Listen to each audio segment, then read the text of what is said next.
Au moins,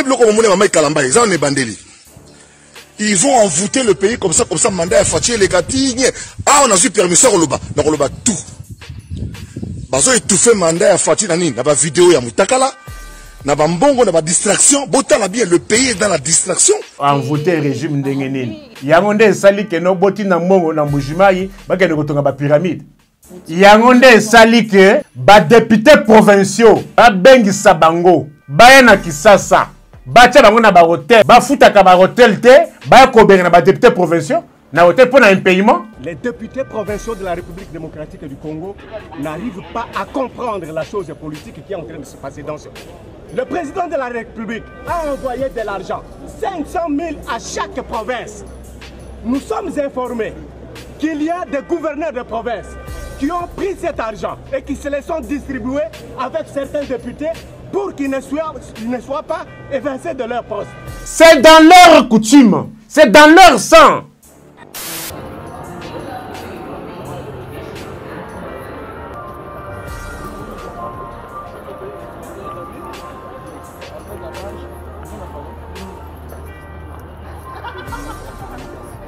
Dans la suite du chef.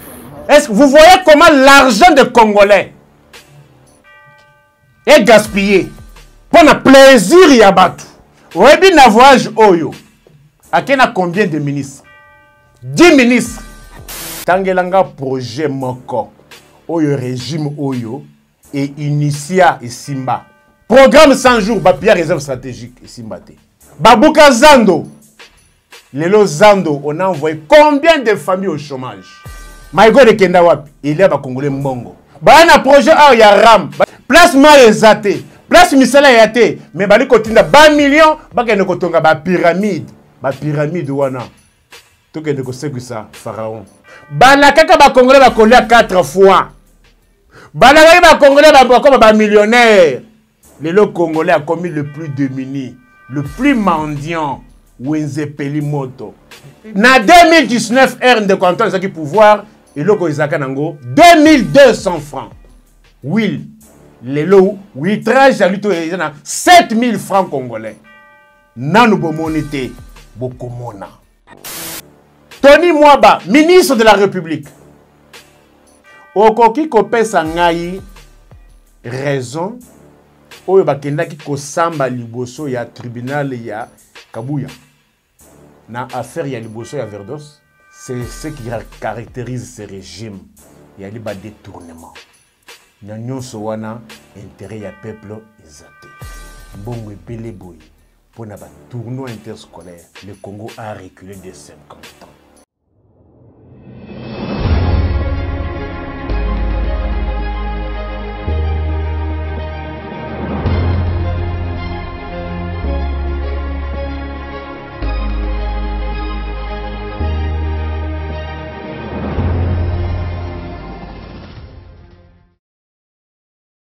Mbote Bandeko Balandi, ya Plus Clair Télévision, la chaîne de vérité. Mbote Bandeko Balandi, émission vérité de tous côtés. Vous allez ver, bozui libaku, ya kolanda biso mukolo mwalelo, na numéro ya sika. Ya émission vérité de tous côtés. Oto yambi pona bino, mwana mboka Nico Faye. Tobenga kaibongo procureur près les peuples congolais, l'homme de rappel national, mikolo ba mama mingi peuple congolais. Oyazali ko liate, oyazali na nzala, le lenge toyoki président de la République. Yemoko koloba ete 7 Congolais sur 10 bazali ko vivre na kati ya pauvreté, bazali multidimensionnelle, sociale, tolobela te, kolia panier ménageur. Yangonde mikolo bazali ko benga mwana mboka Nico Faye po yende mutu asimbi yango akotalisaka lolenge nini tozalaki ko vivre liboso kino ndenge to bandi ko vivre actuellement. Voilà pourquoi sans plus tarder na kopesa na yo matondo mingi Joël popola yo mbozo misima caméra. Merci na ba nyonso bozu libaku ya kokotsa biso na banda kuna bino bolandi biso tozali vraiment en direct boko landa biso koto partager vidéo pour ete bandeko tokota to solo na mwana mboka Nico Faye. Sans plus tarder, na kopesa déjà invité nangai l'homme du rappel national, procureur après les peuples congolais, l'homme yapani ménagère Mbote, mon amboka Nico Faye. Mbote, maman Joël, pour une opportunité au PCB sous na mokola lelo. Effectivement, ça fait moins de temps.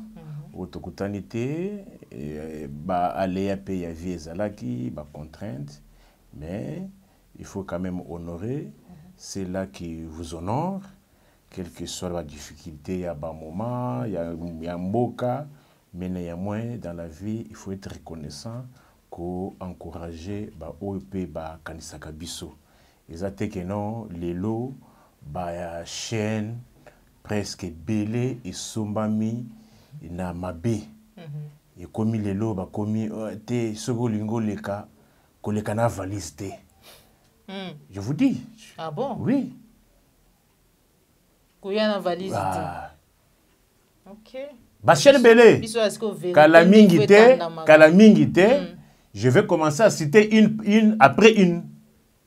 Une après l'autre. Parlons-en déjà, ton monipé Nico Faye Télévision, comment ça évolue là-bas? Oui, effectivement, Kakapo Nako met ma message.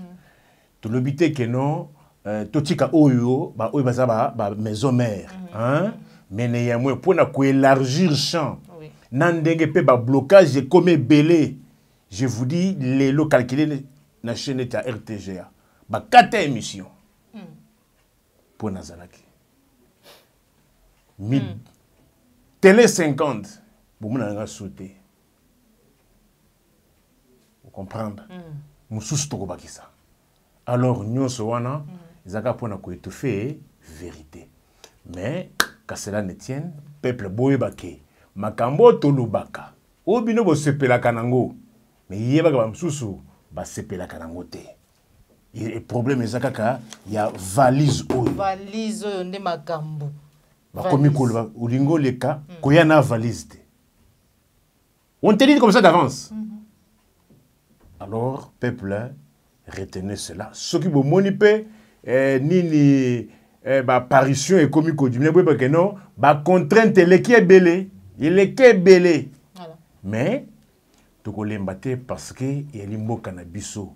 Congo yali kokende mabe makasi mais on a trop risqué tout charrier avant le bœuf tout côté n'a pas de détail sans pour autant tarder tout le kana rappel national peuple oyangai ba ke tout tikali na 650 jours 650 jours pona ba o bali ko kamba mboka bacha na mutu na bango ke e yali mandat eza carrière te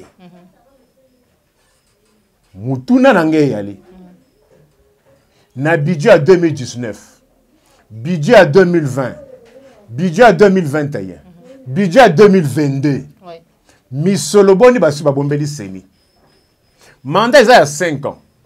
Est-ce que vous trouvez-vous normal que Ponaba Obali Kokamamboka, les Totikai na une année, Totikai na 9 mois, na 9 jours, Makambo mbongo po seni o ya kadima wana malgré eza contesté mais ya mwe po basala musala il faut mbongo epesama mais lelo totika ina une année 9 mois na 9 jours misolo boni basi ba bombeli seni dernièrement bo ti koyoka masolo ya 36 millions ti lelo milinga flou to bité soki to komi wapi na ba ope ba na posa kota masolo ba futa ba témoin ba tia ba témoin na bureau de vote nyonso parce que témoin de akoki koza na possibilité ya komema PV ceux qui muto atie ba PV ba témoin ba partout ba memeli pe ba PV wana ekoki ko servir de preuve le moment venu parce que intention ya mabe ezali. Premièrement, ce n'est pas pour un abandaki masolo à Covid. Tu as allé 747 jours. Banda baloba na biso Covid. Mais pendant la même période, en Afrique, 10 pays, basi basa ici ma ponomi. Est-ce que chez nous, il y aura des raisons plausibles que non? Baloba que non, Covid. Bobo sanate que non, Covid commerce wana. Banque mondiale a payé ça. Plus de 350 millions de dollars américains, Bissika et Kenda, tu évité.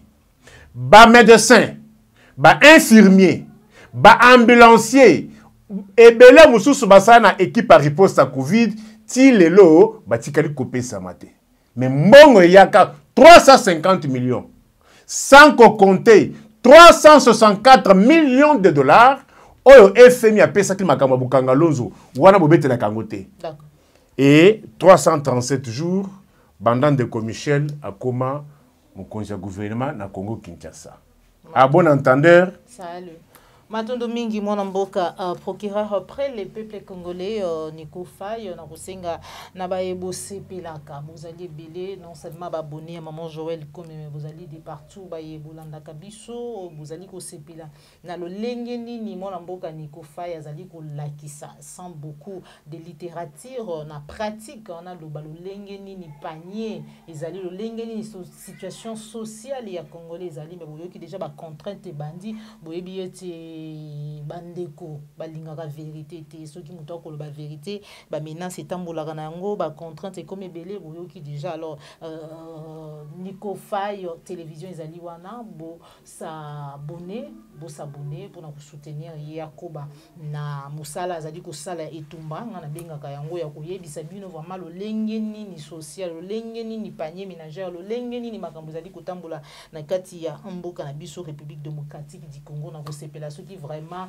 na monique babonné après cette émission 500 ou 1000 babakisami na kati ya Nico Faye télévision mwana mboka Nico Faye okutolobela tout à l'heure obi te pona bato balingi bakota masolo esengeli ngonga yango basala boye to basala boye déjà en rapport na masolo ya maponomi oyo rappelaka bayo ba kolinga kokamba mboka na biso prophétie moko ebuti ko bima awa ya ba pasteur to pe apôtre Roland Dalo koloba ete na ba échéance électorale ya 2023 candidat moko a kozala retiré toi kozala écarté mais mususu a se retrouver na chaise roulante. J'entends sélection. Je vois comme une course. Et je vois 4 coureurs principaux. Et je vois un qui tombe à quelques secondes du début de la course et placé dans un cercueil. Et un autre qui tombe qui est placé sur une chaise roulante. Ainsi dit l'Éternel. Avant les échéances électorales l'année prochaine, retenez ces jours et ces signes. Il y aura un grand deuil dans ces nations. Un grand candidat. Dieu va les retirer. Et un autre, il sera sur une chaise roulante. Parce que Dieu l'a décidé. Yambi yango ndenge nini yamba ki prophétie wana ndenge nini atako ozali pasteur te ozali mwana nzambe mosali na nzambe. Oui, te koloba te que non ali pasteur te pona ko croire na prophétie. Effectivement, vous pouvez avoir raison. Ba tumsusu ba kotaka doute belé na makama prophétie. Wana yali selon croyance ya mutu na mutu. Mais maman Joël ti nandenge nga naza no boye ngai je crois beaucoup aux prophéties.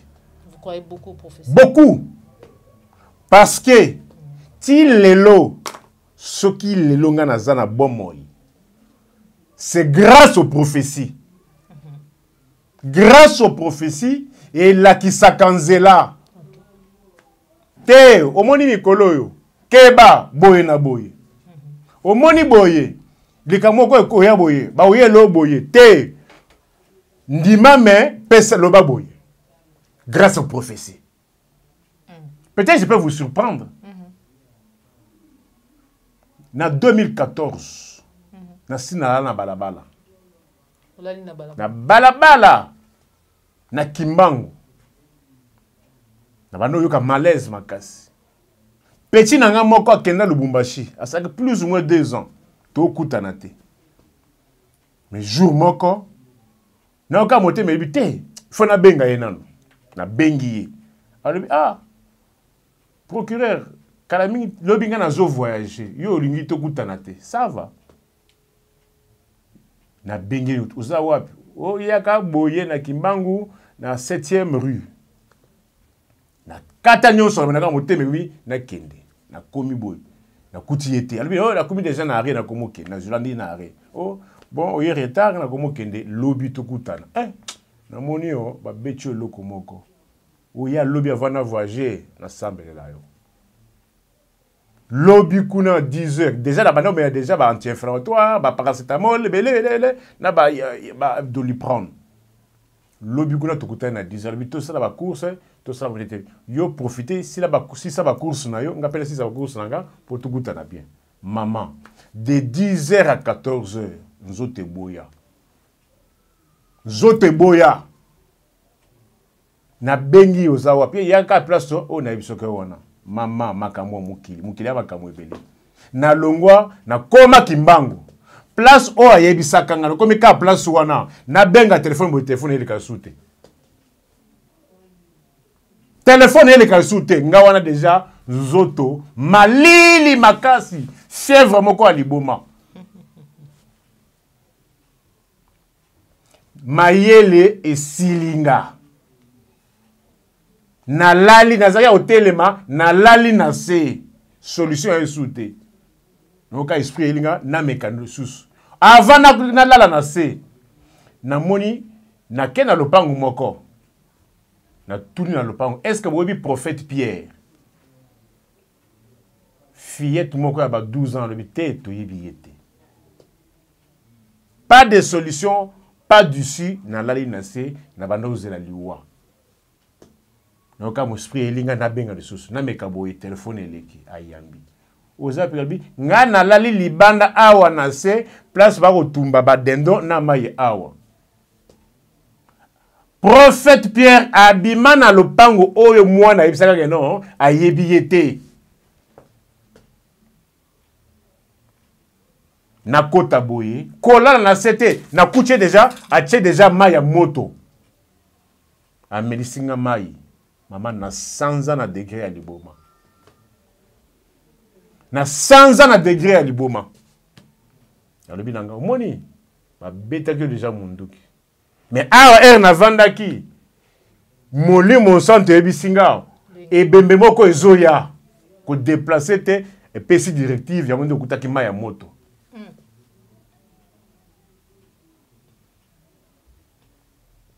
na zonga na koma matonge ya kotambola na butu deuxième round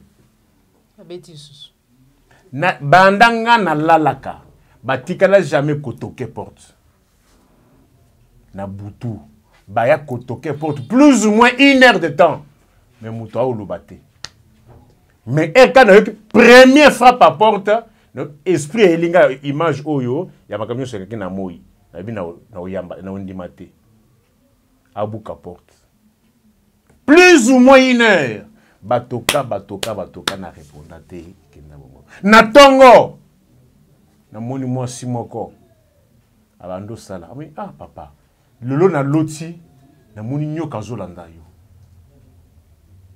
est-ce que ça na problème na seki na bengi sous prophète Pierre le but au sali bien soki ondi maka otoka nani olinga okende comprends c'est-à-dire elingi koloba nini moi je crois Dieu parle tantôt ou d'une manière ou d'une autre. Moi je crois aux prophéties. Si moi je suis en vie je crois non j'ai commencé par illustrer cela pour nous faire comprendre que ba prophétie ezali ba lobi pe makambu et salemi. Quand maintenant au pasteur Roland Dao, j'estime que Azali pasteur Moko non de moindre à Congo, c'est parmi les meilleurs pasteurs à Congo où bazana crédibilité. Parce que lelo to komi na ba catégorie et belé ba pasteur. Toi na ba pasteur oya crédible. Na pas catégorie à pasteur crédible au mona évangéliste Claude Kabundu Walesa au mona Roland au mona Julie Beaufoy ba o mususu na tangité ba susu crédible té o netu o ya ba soyi wana ba komi su crédible té mais ba pasteur crédible ou lelo et comme po vaseline basala vaseline pour na kosalisa bana mike mais lelo mobali nyonso majeur akoki lisusu kosoma vaseline te soko ke kotuna vaseline interprétation mususu eye.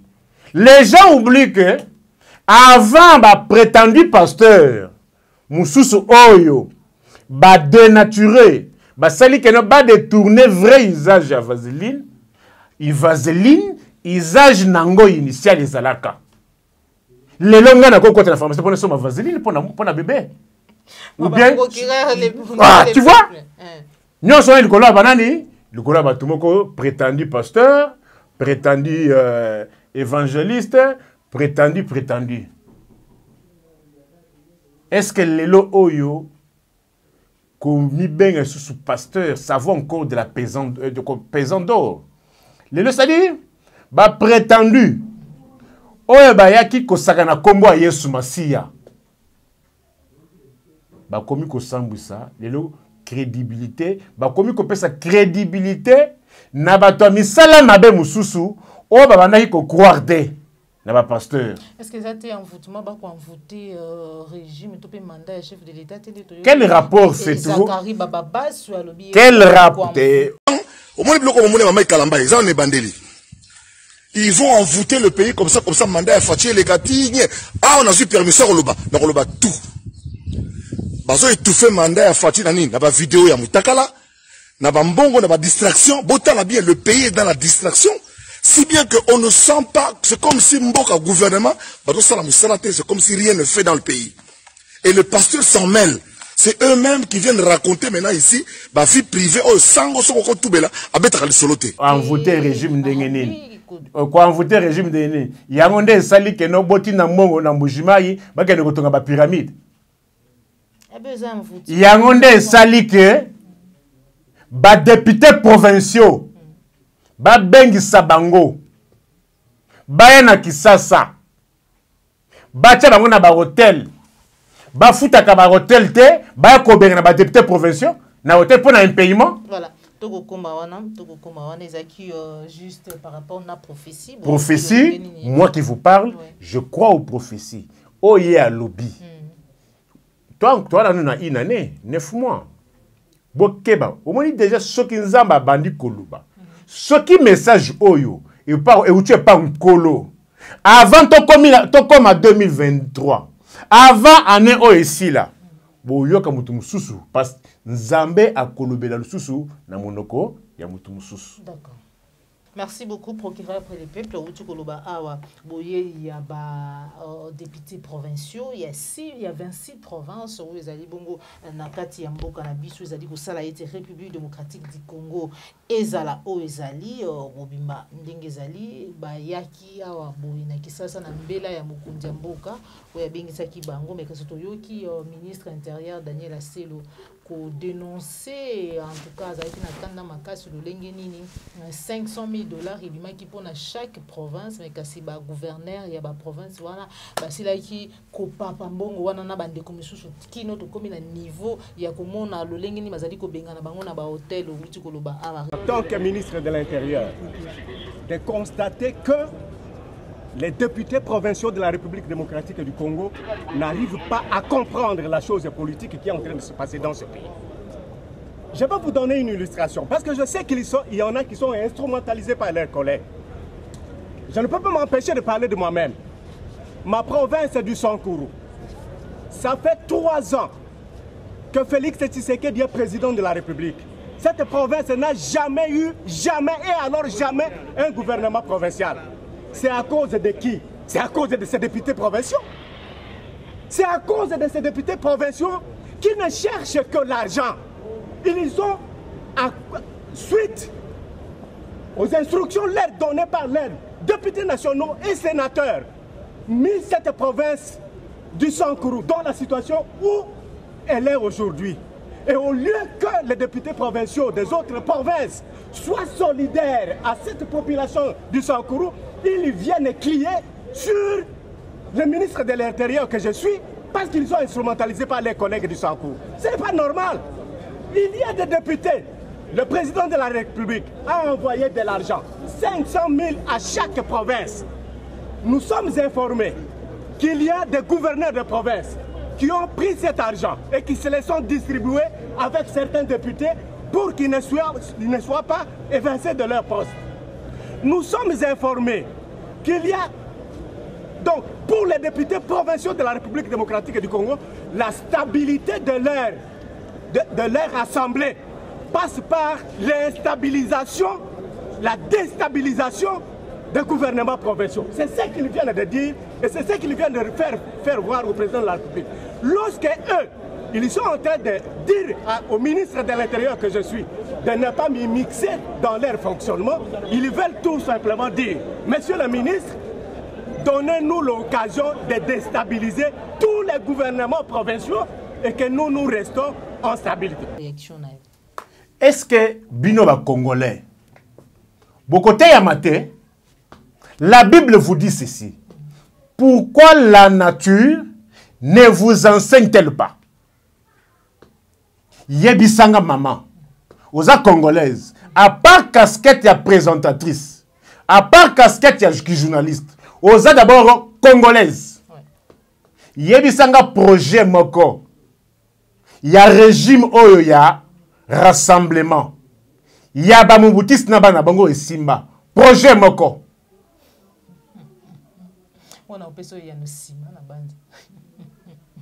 Est-ce que c'est la première fois que le président de la République, délégation à Oyaye, ezala na ba un paiement na ba hôtel? Je pose la question. Est-ce que c'est la première fois que le régime Oyo, na présidence de la République, ba bengi sabatu, ba se déplacer dans la délégation, même en province, même à l'étranger, qu'il soit confronté à un problème, il y a un paiement? Moi qui vous parle, catastrophe ya Nirangongo et Salamanga na Goma. Quelque temps après, na Kenego couvrir manifestation. Il y a Kabola Biloko, il y a initiative plus, il y a Olive Limbe. Tolala Kaliboso, na hôtel Cap Kivu. Tokutaka Banyongo. Il y a délégation présidentielle. Je dis bien, na Goma. Après, éruption il y a Nirangongo. Bisoto Kendaki après. Na pona couvrir manifestation initiative plus ya Olive Lembe pona kokabola biloko. Mais tokutaka no hôtel Cap Kivu na Goma banyongezalaki wana ya présidence de la République, ya délégation. Ce n'est pas la première fois. Pour la énième fois, nous sommes allés à Goma. Na cadre Moussous, cadre manifestation, il y a initiative plus. Tokutaka nini maman? Tokutaka nini? Na hôtel Serena. Un paiement. Je dis bien, na pesi ba hôtel. Parce que ngai awa ba o ba kolanda biso. To na moi makasi awa. Courant ezate. Biloko e matitalo. Mais, pour na kolonga place nga na vandaka, pour na place to sala émission, c'est-à-dire, malgré crise et ali, mbongo ekeye, na dépenser. Mais je ne viens pas amuser la galerie. Je ne viens pas calomnier les gens. Nayaka koloba, o nga na mona. Je dis bien, premier voyage na Goma, hôtel Cap Kivu, un paiement, il y a délégation présidentielle. Deuxième voyage na Goma, hôtel Serena. Tokutaka banyongo jusqu'à bafutaka te kijanfuka. Boyebi pona nini ba policier na bonne année ya 2022 ba laki ba loso na ba sosote na bonne année. Parce que soso ya bonne année. Loso ya bonne année à 2020. Oyo l'État congolais akendaki kozwa na ba opérateur économique congolais. Ezalaki ya Nyongo. Nyongo wana ba yiko futango 10 mois plus tard. yango nde ba opérateur économique ba boye kopesa nyongo ya loso na basoso. C'est dans leur coutume, c'est dans leur sang. Ko sala sa batu misala ko futa te. Ba kidamfuka, régime ya kidamfuka, ba leka ba futa te ya ba consommateur. Trouvez-vous normal? Mouke 18 ans. Botika la koyoka na 18 ans que délégation invitation à président de la République, baena kisasa ba bengani batu na bandako. Et puis ba bengani banani, ba députés provinciaux qui du reste sont impayés. Obi ba assemblée provinciale nyonso ya Congo lelo ezali nya nyonga plus ou moins 10 mois ya arrière et maintenant on va tenir bango 500 000 na province moko c'était pourquoi 500 000 toyoki déjà kaka ba député provinciaux bango moko ba lobi ba futi billet na ndenge na bango ba député provinciaux po ba longo na ba province ba koma Kisasa ba ye na ba frais oya bango avec promesse que ba ozongi c'est la bango mais entre temps bali ko buka biso matoi réserve mati ba assignation ba triplé mais réserve ango et ça la kamusala nini arriéré tolobate bobengi si batu na titre de voyage billet bouti koyoka awa kala mingi te bino bokendaki Chéribe Okende ministre de transport il y a ensemble à Katumbi tosombi ba avion ngai procureur général pour le peuple naloba na ba congolais et yali contrat ya location yali contrat de vente te totuna na lelo ba wapi ba 2 avions o ba Chéribe Okende ministre ya transport ya ensemble na gouvernement o ya sama ba koki kosala bino rapport ya ba avion mibale o ya Kenya Airways toza wapi. C'est la même, c'est-à-dire ça dans leur ADN. Et c'est la consommation. Comment voulez-vous, président de la République, ah ben ça va député provinciaux, bah mais faut te libérer, bah y a qu'on a la crédit, bah les peu à crédit. Écoutez, les hôtels sont des opérateurs économiques et visent les luttes.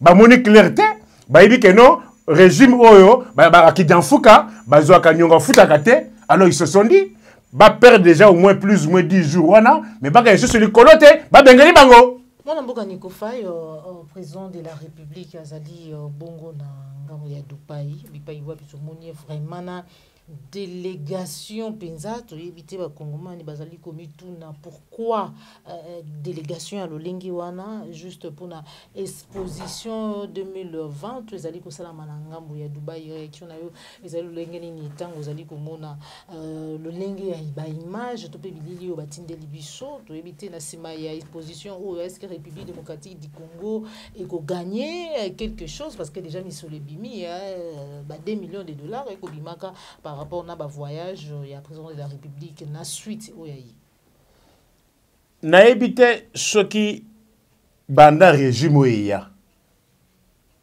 na ebisa kabino keno na kacha ko sala étude moko comparative sur les voyages des 2 présidents de la République démocratique du Congo encore en vie.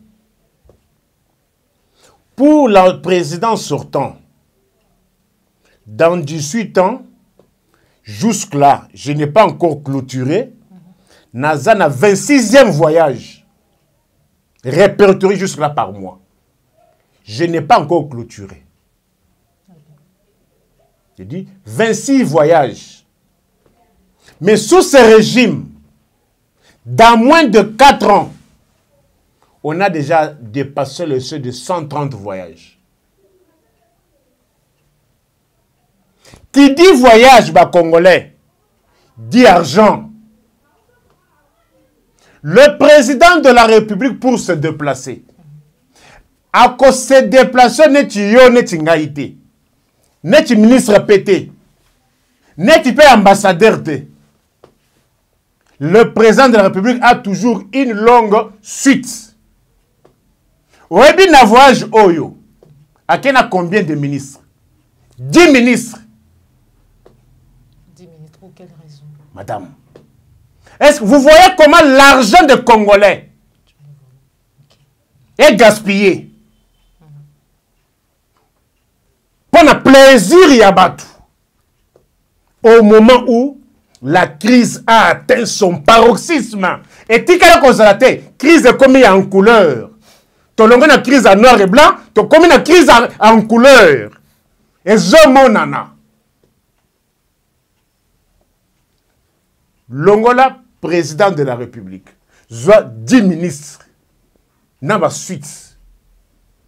Nyonso wana, na mbongo ya nani? Na mbongo ya pauvre Congolais ou yali kufuta mate. Mais est-ce que na simana yango misolo kota te? Comment? Eza nini? Une simple exposition organisée par qui? Ce n'est même pas par le président de la République, le président, le roi, roi d'Abu Dhabi. Non. C'est par le ministère de l'économie. Et il y a les ministères, il y a l'économie, il y a Abu Dhabi. Comment voulez-vous? Exposition organisée par un ministère. Qu'un chef de l'État se déplace avec toute une cohorte, il y a un ministère. Voyage touristique. Avec Mongo Wapi, madame, na dégué au Congo est commis. Tout fait nombre. Avec 500 000 $ américains, on peut boucher les trous de plus ou moins 10 avenues à Kisasa. Je ne dis pas construction des trous et des avenues, mais je dis bakoki ko boucher ba trou. Lelo oyo, madame, wana Kisasa. Mais je sais que non, vous ne faites pas. Okoki ko tangelangai 2 avenues. Ya Kisasa. Première phase, il y a opération 0 trou et c'est Silaki. Okoki kotangelangai 2 avenues. Ya Kisasa. Oyo opération 0 trou et Salamaka. Que lelo o sokingana to kei to kuta to trute. Okotangelangai avenue moko. Oyo opération 0 trou et Salamaka.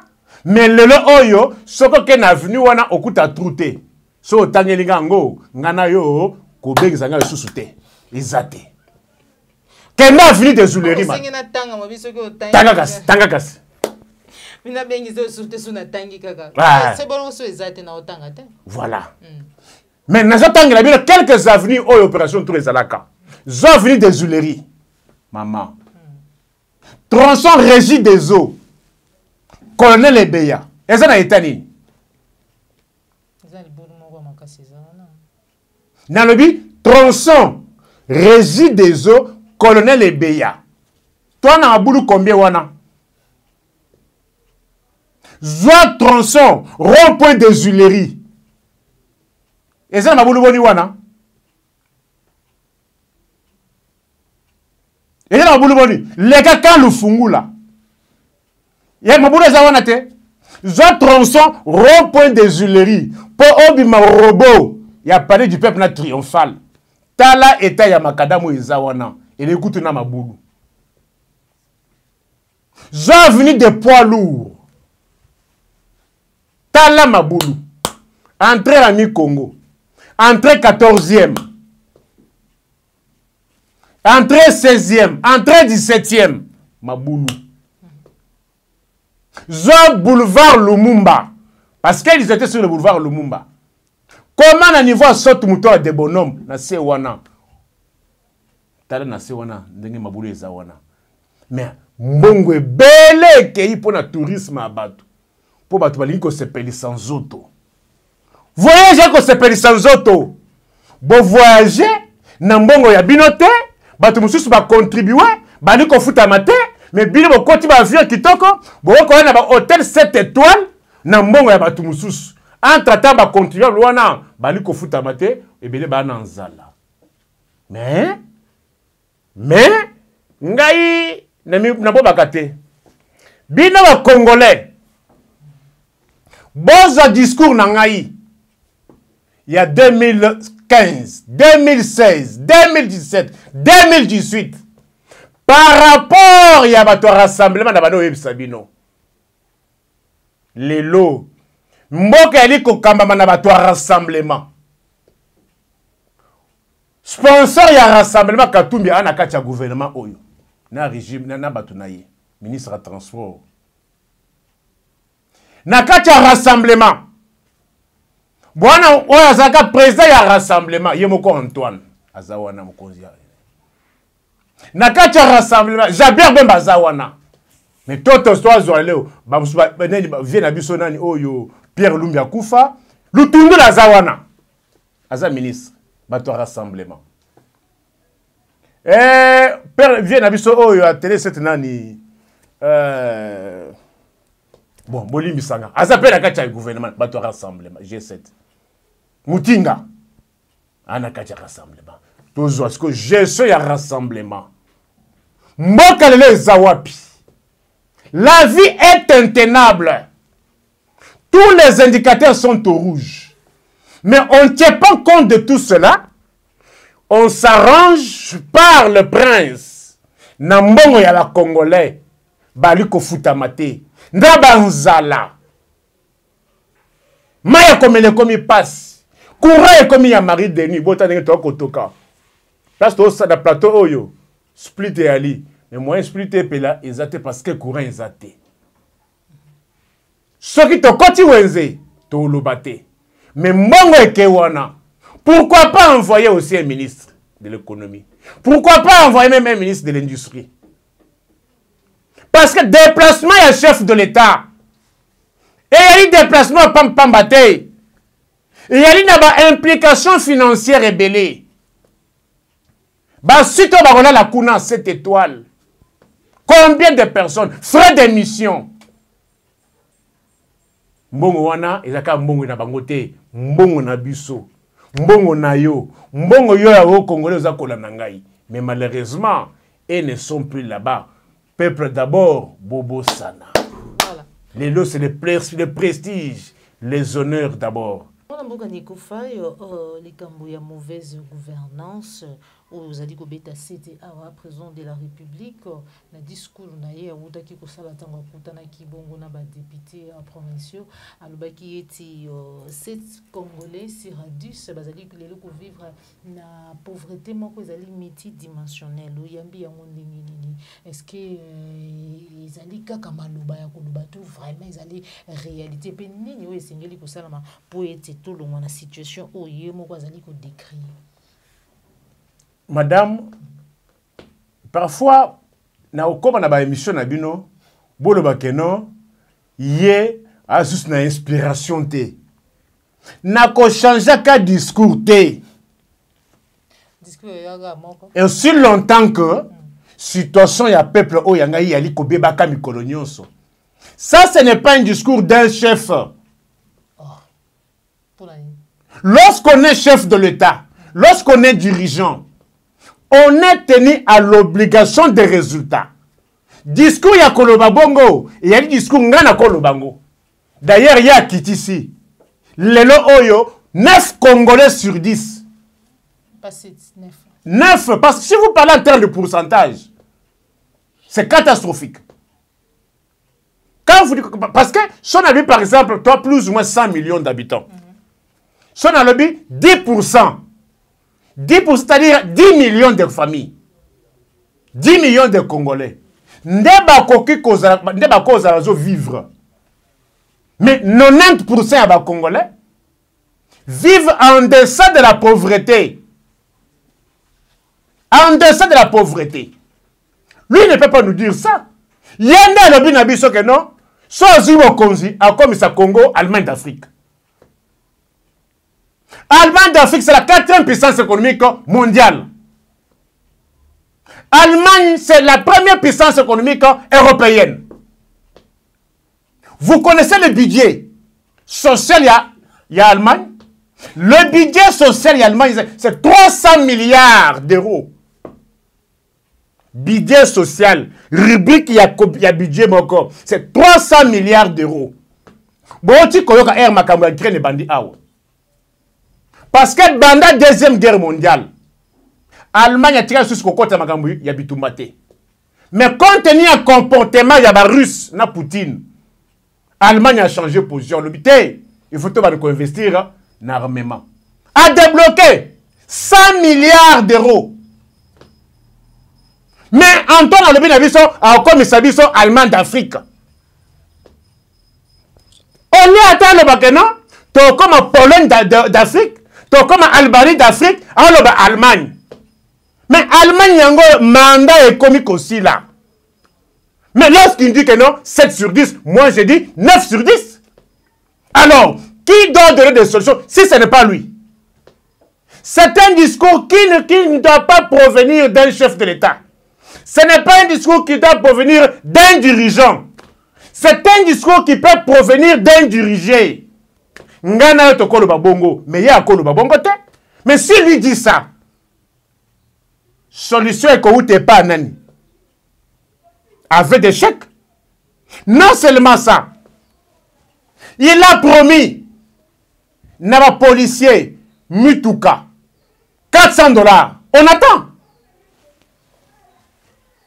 On attend. Maman, tu trouves normal? Namboka oh lelo biloko wenze peli moto. Ba maman mi balé ba infirmière. Ya hôpital ya Kankokolo. Ba lobi nanga procureur na ebite to suka wapi.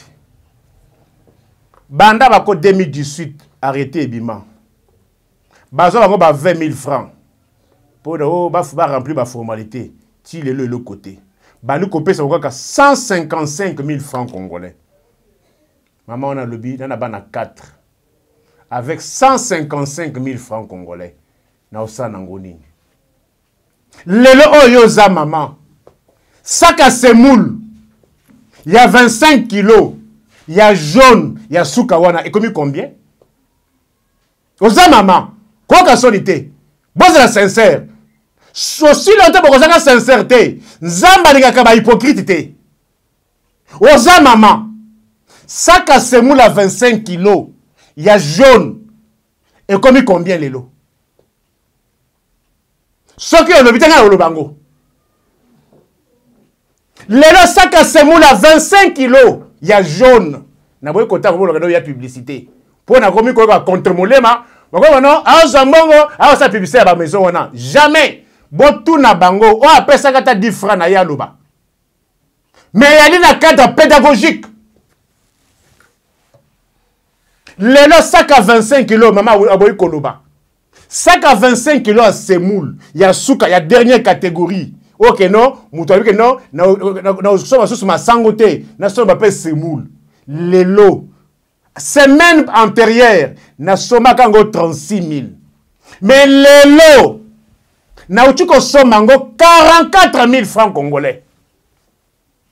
25 kilos. Or, na 2019, sac à semoule à 25 kilos. Et ça a 15 000, 16 000 francs congolais.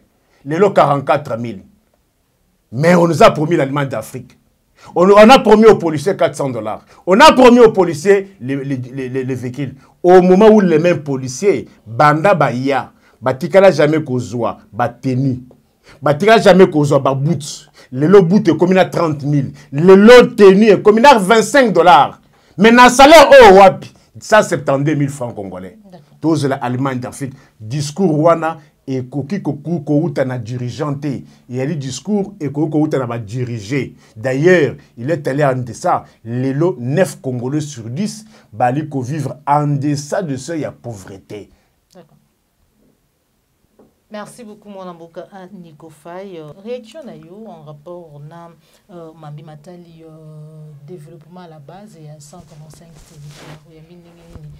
Il y a promotion en loko la escroquerie, bino batuvo des fois ba kolobaka bino mitema mabe. C'est comme si j'étais inspiré dès l'entente de cette émission. Je vous ai posé la question.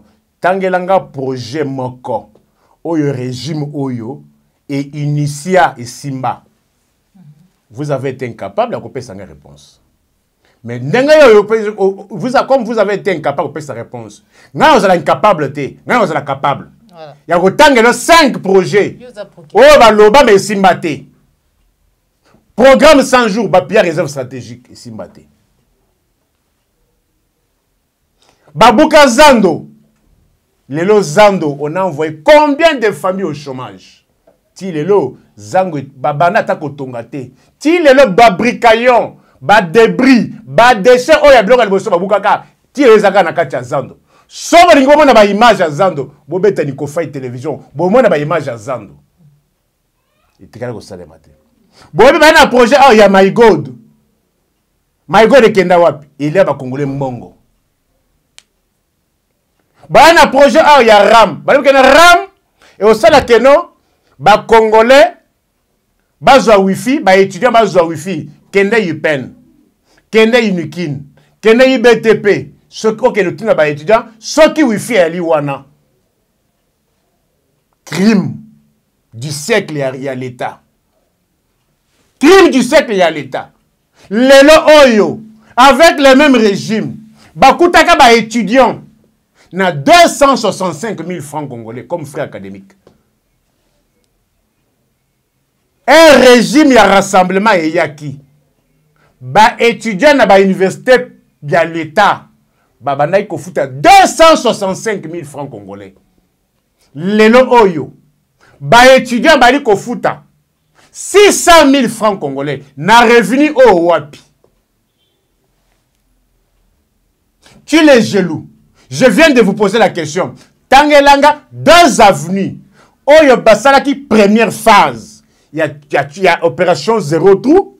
Kengana Oboye, ceux qui te suivent cette émission Oyo. Nous pouvons rouler sur cette avenue et que ton coup va trouter. Vous avez été incapable. Le même régime. Et Kenda Kobuka Stade Tata Raphaël. Inane Yangoyo. Kenda Stade Tata Raphaël. Au goût à Maboul na Maboulou. Et ça le coup que non. J'ai la francophonie. Il fallait que ça là. Na année Oyo. Na août. Ba Tiniki Angona 2023. Alors, au vu de cette illustration laconique, brève, comment voulez-vous que je puisse encore croire à cela? Je peux continuer avec les illustrations? Moi, je suis million et je suis Namboujimaï. Namboujimaï place au Bakosoba. Bidon ya maï à 25 litres na 2500 francs congolais. Place Oyo, Moulanyama Sang Namboujimaï. Bière. Il y a 9000 francs congolais. Bière. Auto, ça a 2500. Namboujimaï, il y a 19 000 francs congolais. Place Maïzate, place Misala Yate, mais Bali Kotinda, 20 millions, Bakene Kotonga, ba pyramide wana. Tout que ne ça, Pharaon. Yangonde, Tolandaki, l'autre fois, Maman Olive en académie, Koloba était au Senga na peuple congolais, était à renouveler confiance dans l'ancien président de la République, Joseph Kabila. Pour occuper Némi Moulania, lui était ma coquille Zali était à Koka Dissousoua, pour postuler en 2023. Non, là, nous devons faire la part des choses. Ce qui te continue à débat, il y a conformité à la Constitution. Ce qui peut être le lobby Makambouya, réalisation, n'a pas promesses qui ont été faites. Il y a 2 débats distincts autour de Sangisate. Mais non, le lobby Makambouya et Olive. Peut-être. Les gens n'ont pas compris. Olive a dit ceci. Il a prôné d'abord l'auto-prise en charge. Il a prôné les nationalismes. Il a prôné le patriotisme. Pour cela, c'est ainsi qu'il a vanté les mérites de son mari. Pour Nakolobakeno, voilà mon mari, Kabila, avait trouvé le pays dans un état X. Il a trouvé le pays déchiqueté. 4 ou 5 républicains. Azongi Simboka, Liboke. Bemboke ezaki na constitution te, ache constitution. Ba Congolais te baka référendum te, te baka élection te, on a connu cela. Il y a eu 3 élections et il est parti. Le patriotisme et le nationalisme. Mais voilà aujourd'hui, vaut mieux kolinga mutu oyo. J'ajoute encore, malobangoko oyo le bakité. alobaki vaut mieux kolinga mutu oyo akopesa yo soso ke kolinga mutu oyo alikolaka yo ngombe. Zosiko lelo Kabila pesi soso na ba Congolais. Mais tozo sikoyo bato oyo balakaka ba ngombe na ba Congolais. Lelo ngombe ali wapi? Mama, tala pe micro te. Lelo balakaka biso ba ngombe ali wapi? Voici ce qu'elle avait dit. Parce que ba promesse nyonso lo bamaka. Balakaka ba Congolais ba kolia 4 fois. Balakaka ba Congolais ba millionnaire. Le Congolais a commis le plus démuni, le plus mendiant, Wenze Pelimoto. Yoza maman, Lelo Oyo, litrage Jawil Oyo, est commis combien? Na 2019, ça combien? Lelo commis combien? Ce qui a envoyé Kolobango, Ngana Olobango. Na 2019, R de canton, c'est qui pouvoir, et loko Isaka Nango, 2200 francs. Will.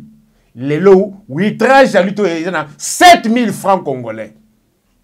Sukoyo, Yangonde, Marie-Olive Lemba Lobaki. Vaut mieux kolinga mutu oyo, a pesio soso, que kolinga mutu oyo a kolakayo. D'accord. Ngombe.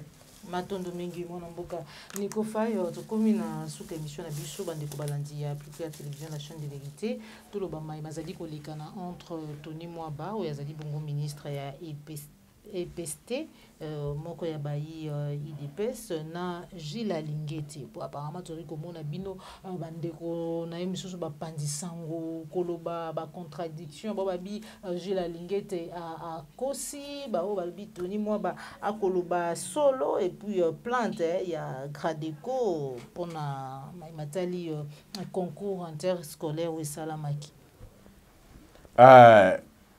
maman na loba kanabino na régime ya rassemblement ya ba mobutis na ba na bango nanu bomoni te bokomona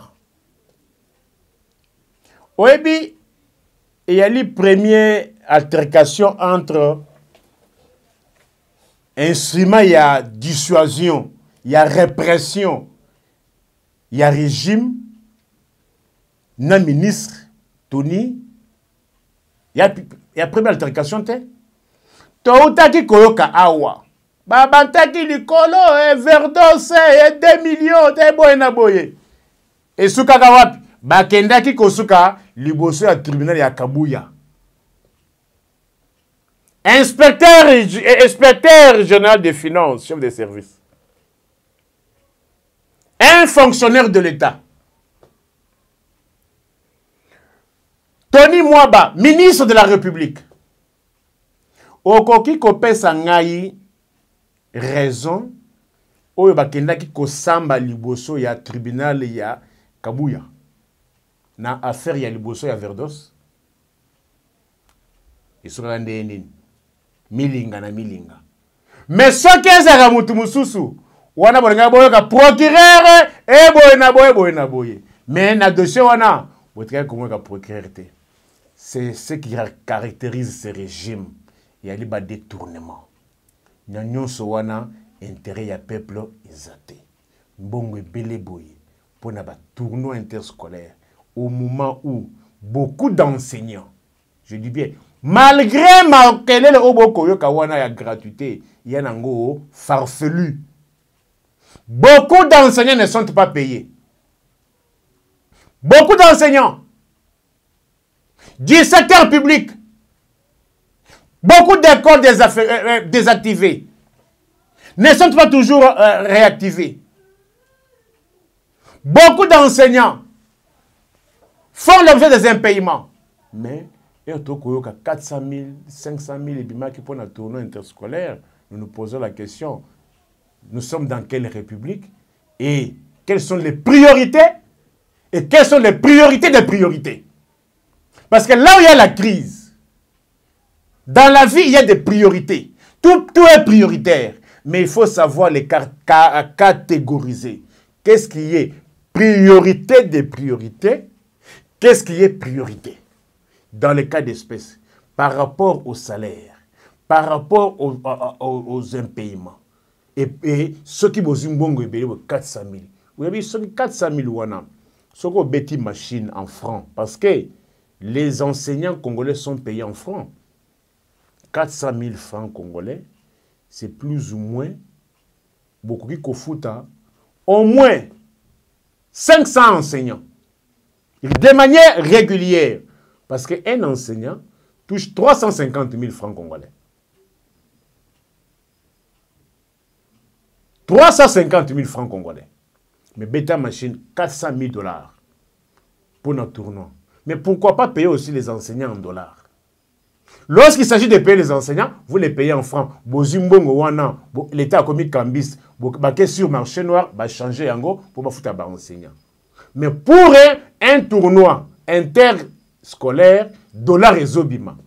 Est-ce que vous voyez au moins la gravité des faits? Nous sommes peuple congolais, botika sentiment, beaucoup maka. Peuple congolais, botika sentiment, beaucoup maka. On a malubaya procureur auprès le peuple congolais, l'homme de rappel national, l'homme ya panier ménageur, de tous qui na esengo ya posolana ye mukolo mwaledo, mambi matali mboka na biso République démocratique du Congo, mais tous les alaki ya biso bien les alaki ya ye. Tokutani bongo bala sima mekasi ya mouvement to kabona complètement to kozong c'est sous malobe pa inaye pour établir sa biso numéro ya téléphone pour na ba ko sepela vraiment ko kolisa masolo na ye pe message na ye ya suka mwana mboka Nikofai ba congolais na pesi bino mbote na pesi bino longonya ndenge bo pesa biso ta ya kolanda biso masolo akoloba zebele je me pose la question mais sous peut tout ça la émission moulaï Mega ou ekouta wapi na ba crise oyo 400 000 ekei au moment où parce que na uti ko tuno mituno awa ke no zéro tout tu m'as pas répondu madame kota matonge zoka avenue au Showana so uti na stade au bimakasa vous boté nzele bukani so ozi avenue Pozo libolo munene zaona na avenue Pozo. Comment na Victoire, place Victoire, ezana itanini. Zo aveni bonga, ezana itanini.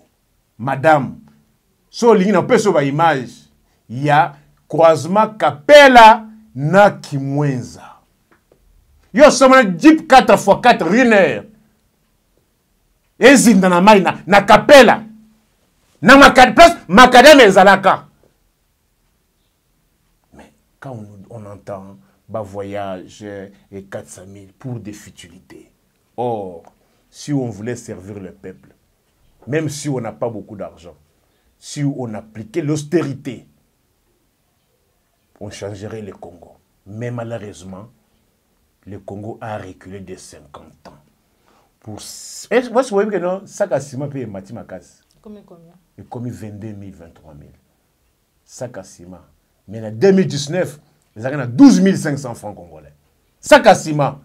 Le sac à ciment a 22 000, 23 000. Peuple congolais, l'État nous fait défaut.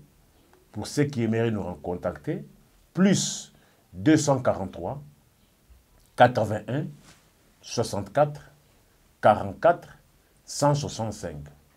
Plus 243 81 64 44 165. Et ceux qui aimeraient nous suivre peuvent aussi nous suivre toutes ces images-là sur Nikofai Télévision. Ah. À la prochaine.